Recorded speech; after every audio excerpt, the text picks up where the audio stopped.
Okey, fotosintesis dia ada dua jenis. Pertama kita ada light dependent reaction. The second one kita ada light independent reaction. So light dependent reaction, based on the name kita tahu yang reaction ni dia memerlukan light energy daripada sunlight. Okay, and then light independent reaction maksudnya reaction ni dia tidak memerlukan light energy untuk dia berlaku. Tapi untuk light independent reaction berlaku, dia memerlukan produk daripada light dependent reaction. So dengan kata lain, light independent reaction cannot occur without product from light dependent reaction. Okay, so dia saling bergantung antara satu sama lain lah. Okay. Okay, so untuk light dependent reaction, ini berlaku dekat thylakoid membrane. So yang ni saya dah tolong lukis lagi sekali. While for light independent reaction dia berlaku dekat stroma. Okay, so kawasan luar ni lah kita panggil stroma. Okay, so kita tengok balik apa tadi equation untuk fotosintesis. So kita tengok 6 carbon dioxide plus 6 H2O in the presence of sunlight, kita akan dapat C6H12O6 plus 6O2. So ini kita akan convert kepada produk lah. Okay. So untuk convert kepada substrate, kita convert kepada produk, kita tengok untuk light dependent reaction kita akan settlekan water. So water at the end of light dependent reaction, produk yang kita dapat adalah oxygen gas. So oxygen gas ni akan release to the atmosphere lah once light dependent reaction ni settle. Okay, and then apa yang berlaku adalah masa H2O ditukarkan kepada oksigen dekat light dependent reaction, ada produk lain yang dihasilkan oleh light dependent reaction. So produk tersebut adalah ATP, which is energy, and then lagi satu adalah NADPH. Okay, so ATP dengan NADPH ni adalah produk daripada light dependent reaction. Dia diperlukan untuk light independent reaction. Okay, so produk ni dia akan masuk ke dalam next reaction, which is light independent reaction. So nama famous dia adalah Calvin cycle. Okay, so jangan tertukar dengan Krebs cycle. Okay, so Krebs cycle cellular respiration, Calvin cycle adalah fotosintesis. Okay, so masa dekat Calvin cycle, kita akan guna ATP dengan NADPH ni, and then jangan lupa kita kena settlekan lagi satu substrate, which is carbon dioxide. Ingat balik equation fotosintesis. Carbon dioxide dia akan masuk Calvin cycle, produk daripada dia adalah glucose. Okay, so settle. Once kita dah settlekan CO2 menjadi glucose ni, maksudnya settle lah sebenarnya kamu punya fotosintesis. So kita dah dapat produk lah, oksigen dan juga sugar as the main product daripada fotosintesis. And then saya lupa nak cakap, Calvin cycle ni dia akan give out product which is NADP plus dan juga ADP. So dua ni akan masuk balik dalam light dependent reaction, dapat balik ATP, dapat balik NADPH. So dia saling bergantung lah sebenarnya. Okay, dan then recycle je lah sebenarnya balik benda tu. Okay, so hari ni kita masuk dulu light dependent reaction. Light independent reaction kita akan go for next video lah. So kita masuk dulu light dependent reaction that occur in thylakoid membrane. Okay, dalam ni Okay. Okay, untuk light dependent reaction, for your information, dia terbahagi lagi kepada dua. Satu adalah non-cyclic photophosphorylation.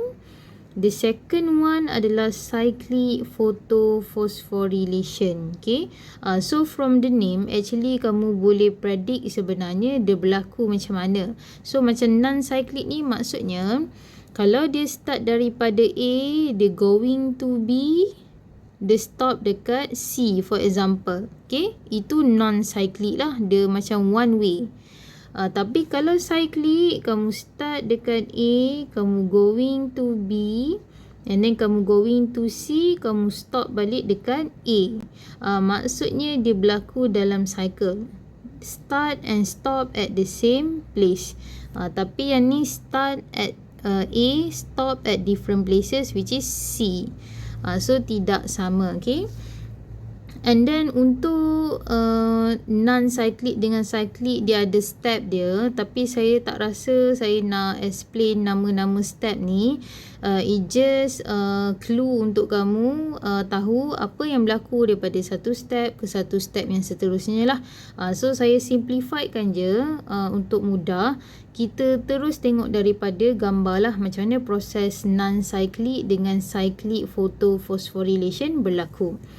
So kita fokus dulu pada non-cyclic photophosphorylation. Okay, siapa yang ada kertas and pen ataupun pencil, it's up to you. Boleh lukis sama-sama, okay, kalau nak lebih faham lah. Okay, so kita start dengan non-cyclic photophosphorylation. So kita tahu ini termasuk dalam light dependent reaction.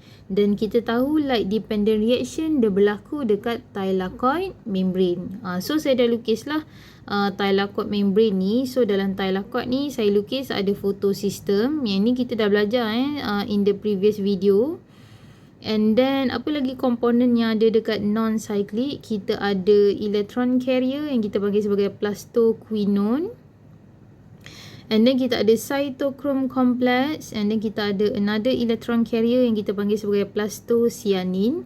So tiga-tiga ni kita boleh namakan dia sebagai electron transport chain. Once again, kamu dah dengar perkataan electron transport chain ni masa chapter cellular respiration. So bila dengar perkataan ETC, electron transport chain, dalam otak kamu kena ingat mesti ada energi yang terhasil lah dekat kalau electron pass through ETC, okay? And then kita ada lagi satu jenis photosystem yang kita panggil sebagai PS1 atau P700. And last sekali kita ada another electron carrier yang kita panggil sebagai ferredoxin. Okay? So thylakoid membrane, kalau kita masuk dalam sikit thylakoid membrane, kita ada thylakoid space lah. Okay? So bawah ni saya dah simplifiedkan nama. Kalau kamu tak ingat, 4 segi tadi yang dekat photosystem tu. Primary electron acceptor, and then kita ada plastoquinone, plastocyanin, and then a pair of chlorophyll A yang kita panggil sebagai reaction center. So kalau tak ingat, yang dekat sini dan juga di sinilah. And then apa lagi yang kamu tak tahu? Ferredoxin, okay, another electron carrier jugalah. Okay, so should we start now? Okay, I think we should start now. Saya tengah fikir kita nak guna warna apa. Okay, mungkin kita boleh guna warna ni. Oh, sorry. Okay, so the first thing apa yang berlaku untuk non-cyclic photophosphorylation adalah light energy. So kita buat macam ni. Light energy is absorbed by antenna molecule. Okay, antenna molecule ataupun antenna pigment lah. Okay, yang bulat-bulat ni adalah antenna molecule ataupun antenna pigment. Apa benda je kat situ? Itulah photosynthetic pigment. Boleh jadi carotenoid, boleh jadi chlorophyll B. Okay, for example. And then after that, light energy ataupun photon, nama lain untuk light energy, is transfer from one antenna pigment to another antenna pigment until it reach reaction center of PS2. Okay, boleh So saya ulang balik, light energy ataupun photon is absorbed by antenna pigment ataupun antenna molecule. And then light energy ataupun photon is transfer from one antenna pigment to another antenna pigment until it reach reaction center of PS2. Okay. So bila sampai dekat reaction center of PS2, which is a pair of chlorophyll A ni ataupun P680, dekat kawasan ni ada elektron. Okay. So elektron bila dia dapat light energy, dekat sini, dia become excited. So bila dia become excited tu, dia akan going to high energy level. So apa yang berlaku adalah elektron, saya terus buat 2 elektron lah. So elektron dekat reaction center tu excited and then transfer to primary electron acceptor. Okay, boleh dapat? Okay, so apa yang berlaku bila elektron dekat reaction center ni excited pergi higher energy level, which is accepted by primary electron acceptor, kawasan tengah ni berlaku electron deficiency. Maksudnya ada kekurangan elektron. So apa yang berlaku, P680, bila kita hilang elektron negative charge, kita akan menjadi lebih positif lah. So dia menjadi P680 plus. So the problem is, ataupun the question is, siapa nak ganti balik elektron yang dah hilang dekat reaction center? So tengok balik gambar atas ni untuk non-cyclic photophosphorylation. Tengok balik light dependent reaction. Kita guna apa? H2O. So waktu ni lah kita nak guna the first kita punya reactant ataupun substrate, H2O. So H2O berlaku photolysis of water.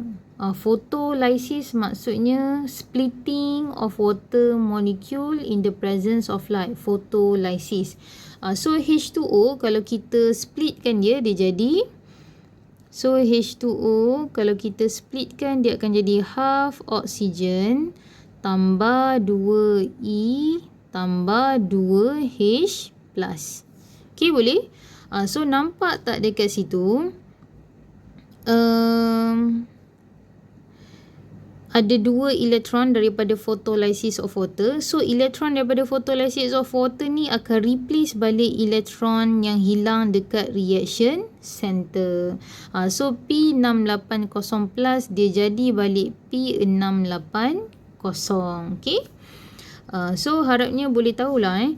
Okay, ada satu lagi benda yang saya tertinggal. Kalau soalan tanya siapakah yang catalyze the photolysis of water ni menjadi half oxygen tambah 2 elektron tambah 2 H plus, jawapannya adalah Z protein. Okay, sejenis enzim lah yang menukarkan H2O kepada half oxygen, 2 elektron dan 2 H plus.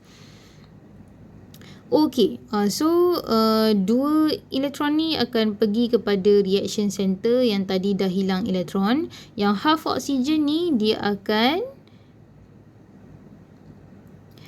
combine dengan another half oxygen.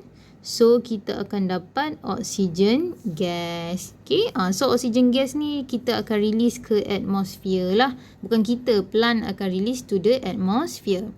Okay, settle. Jom kita move on. Lama sangat pula.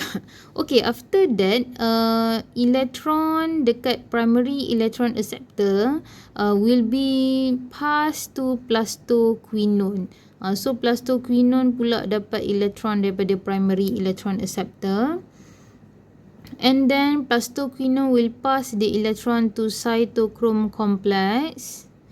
And then cytochrome complex will pass the electron to plastocyanin.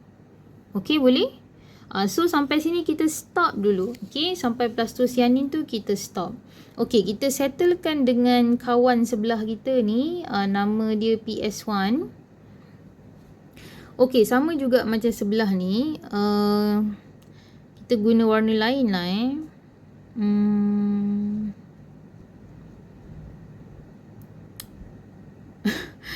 Aduh, lama pula saya pilih warna. Guna ungu lah. Okay, so actually masa proses ni tengah berlaku, at the same time apa yang berlaku adalah PS1 pun dia akan buat benda yang sama lah. So kita start balik. Light energy is absorbed by one antenna molecule. And then light energy ataupun photon is transferred from one antenna molecule to another antenna molecule until it reach reaction center of PS1. So nama reaction center PS1 tu adalah P700. Kalau soalan tanya made up of what? Made up of a pair of chlorophyll A. Okay, after that, macam biasa, bila light energy sampai dekat reaction center, elektron yang ada dekat reaction center become excited.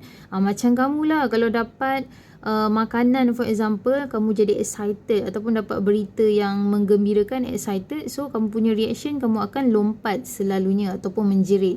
Okay, so samalah macam elektron yang ada dekat reaction center ni. So bila dia dapat light energy, dia become excited, dia akan jump to higher energy level. Dengan kata lain, siapa yang akan terima elektron yang excited tadi? Primary electron acceptor. Okay, boleh? Okay, so once again, apa yang berlaku dekat PS2 tadi berlaku dekat PS1. So P700 bila elektron dia dah hilang sebab jump pergi primary electron acceptor, so P700 become more positive, menjadi P700 plus. So my question is, siapa yang akan replace elektron yang hilang dekat reaction center PS1? Siapa yang jawab photolysis of water yang berlaku kat sini tadi kurang tepat. Okay, memang tidak tepat langsung lah, salah. So tidak berlaku photolysis of water dua kali lah dekat PS2 atau PS1. Dia berlaku sekali je dekat PS2. So ingat tak elektron yang stay dekat plastocyanin tadi yang datang daripada PS2? Yes. So elektron yang dekat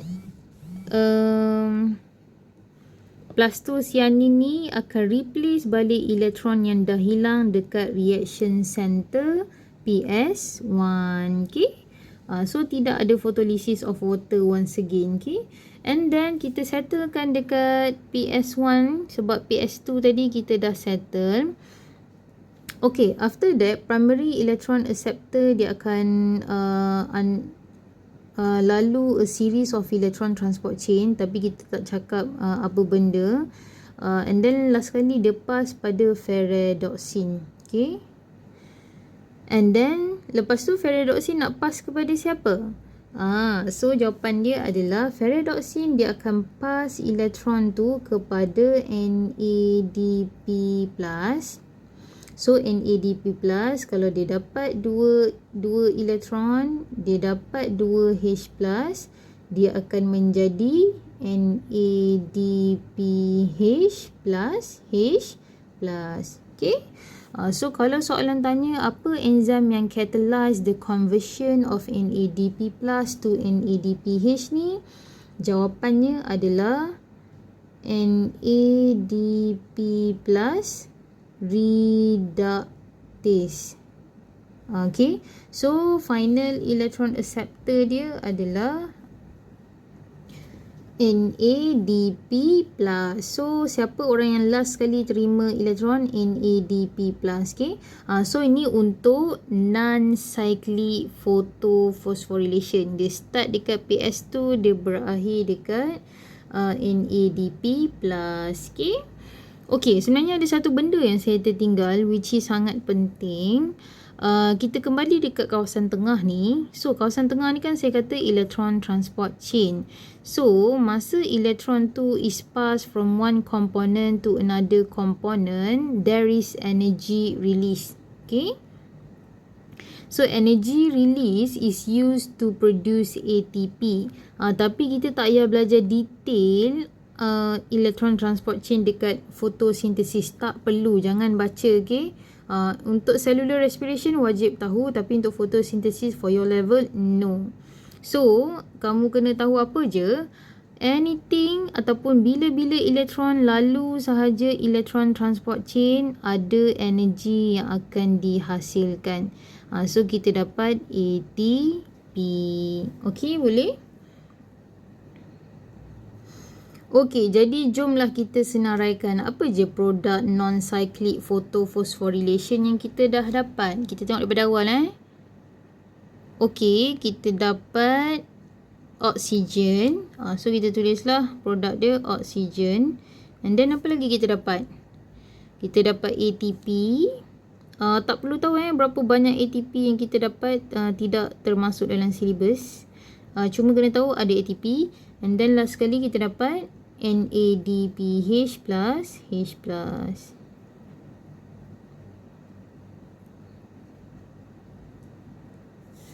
Okay. So settle untuk non-cyclic photophosphorylation.